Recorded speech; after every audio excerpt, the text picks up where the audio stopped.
Hello all, I'm Judit and I'm going to present our project, which is towards meshfree patient-specific mitral valve modeling. The mitral valve is a complex cardiac valve located between the left atrium and ventricle.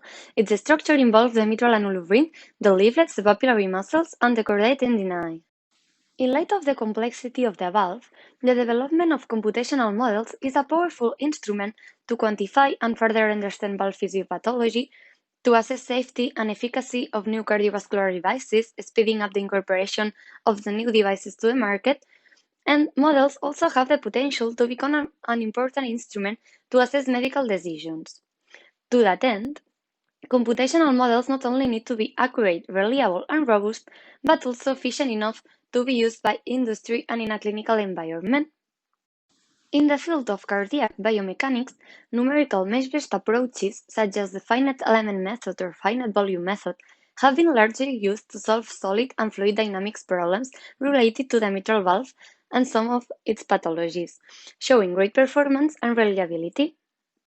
Nevertheless, these techniques suffer from well-documented limitations, including the need of high computational costs and time algorithms to handle contact between structures or to represent large deformations.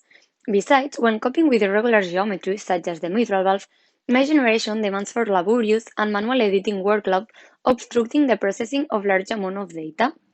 Contrary to mesh-based techniques, mesh-free methods such as smooth particle hydrodynamics (SPH) may offer some advantages due to the no need of a mesh. For instance, SPH facilitates the calculation of the interaction between surfaces, including solid to solid and solid to fluid, and also more irregular segmentations can be taken as geometrical input, being these advantages especially interesting for cardiac valve modeling. To our knowledge, there is no SPH structural 3D model of the mitral valve nor any of its pathological behaviors. It's for this reason that the main objective of this work were, first of all, developing a 3D image-based mesh-free structural model of the mitral valve using SPH, and secondly, proposing different strategies to model diseased mitral valve regurgitation cases.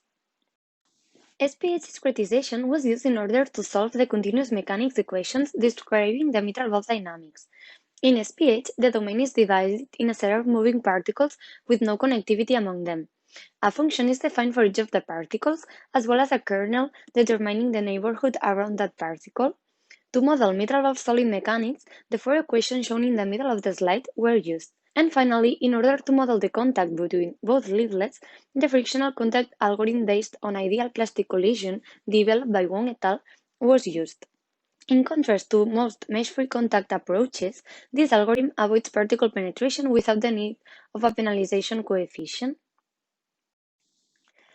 A mitral valve geometry extracted from the segmentation of a computed tomography scan was used as a starting point for this model. The geometry was retrieved from an open-state database. Firstly, a manual remodeling was performed to the original geometry in order to reduce leaflet stenosis.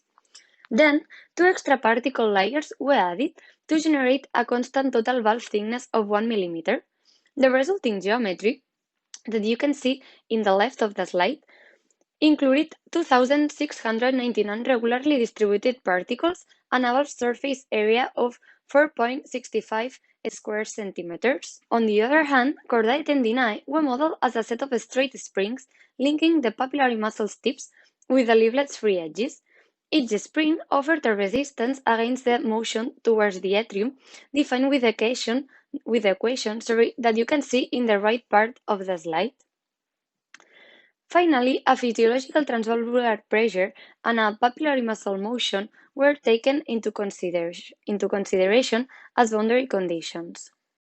The second objective was modeling different strategies to model different cases of mitral valve regurgitation. Firstly, primary mitral valve regurgitation was modeled. As chordae degeneration is the most prevalent cause of primary mitral valve regurgitation, to mimic this pathological mechanism, the chordae stiffness parameter K from 50 chordae attached to the P1, P2 scallops was decreased at 20%. Secondly, a more severe case of primary mitral valve regurgitation was modeled considering the total rupture of the same group of chords. This case was named traumatic mitral valve regurgitation since such severe cases normally are secondary to traumatic injuries. Finally, the last pathological condition modeled was secondary mitral valve regurgitation, which is normally caused by a global remodeling of the left ventricle. Therefore, the strategy followed in this case was a dilatation of the valve annulus together with an apical in lateral translation of the papillary muscles. Now I'm going to show you the results of all cases. First, we have the results of the healthy mitral valve simulations. As you can see, the valve remained open between the 0 and 20% of the cardiac cycle corresponding to diastole. Valve closing was observed when the ventricular pressure began increasing, as occurs in physiological conditions.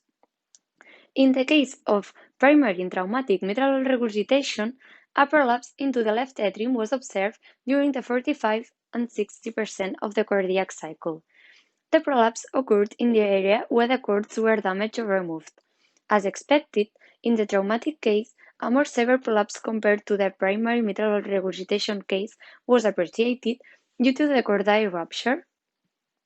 Under secondary mitral valve regurgitation condition, the valve showed a loss of leaflets coaptation during systole, as you can see in the video, preventing the valve from closing normally, as a consequence of the mitral annulus and papillary muscle remodeling. Now I'm going to present you the Peak-Systolic maximum principal stresses for all cases. So, the healthy case presented a mean stress of 127.7 kilopascals. Higher stresses up to 1 megapascal were appreciated in the valve commissures and P1 leaflet scallop, resulting from the non-symmetry of the geometry. In the primary and traumatic mitral valve regurgitation cases, the overall mid-systolic stress increased, mainly due to the rise in stresses near the anterior annulus as a consequence of the larger local deformation that occurred in that area when the prolapse was created. In the prolapsed P1 and P2 scallops, a slight decrease in stresses was appreciated as a result of the lower deformation compared to the healthy case, where the contact with the anterior leaflet prevented tissue free motion. Finally, in the secondary mitral valve regurgitation case, a generalized reduction on both leaflet stresses was observed. This significant reduction in the stresses is due to the imposed limited motion of the secondary mitral valve regurgitation state compared to the healthy case. This study is not without limitations, and it is important to consider them. First of all, this work is a proof of concept for mitral valve modeling using a 3D mesh-free approach, and therefore only one image-based geometry was used. A larger set of geometries will be used in the future in order to test the robustness of the methodology. Secondly, only the open valve data was available from the patient, and for this reason, clinical claims cannot be derived from this study. Additional patient data is required. And finally, a sensitivity analysis of particle resolution and SPH parameters, including frictional coefficient and the kernel size, needs to be conducted for complex anatomies. In this work, the first 3D image-based mesh-free mitral valve model was proposed and developed. The healthy model was verified with respect to physiological valve dynamics in terms of opening and closure for given boundary conditions, naming pressure, papillary motion, and chordae modeling. Also, the contact algorithm properly worked, preventing particle penetration. Moreover, it is coherent with previous mesh-based simulation in terms of stress range. Differences in the stress distribution and values with respect to previous results are due to the difference in the anatomy as well as the boundary conditions. The second objective of this project was developing some strategies to simulate mitral valve regurgitation. The mechanisms responsible for disease valve were also well modeled, as shown with the primary traumatic and secondary mitral valve regurgitation cases. In the first two cases, a damage or rupture of the cords did lead to a prolapse, which is indicative of mitral valve regurgitation pathology.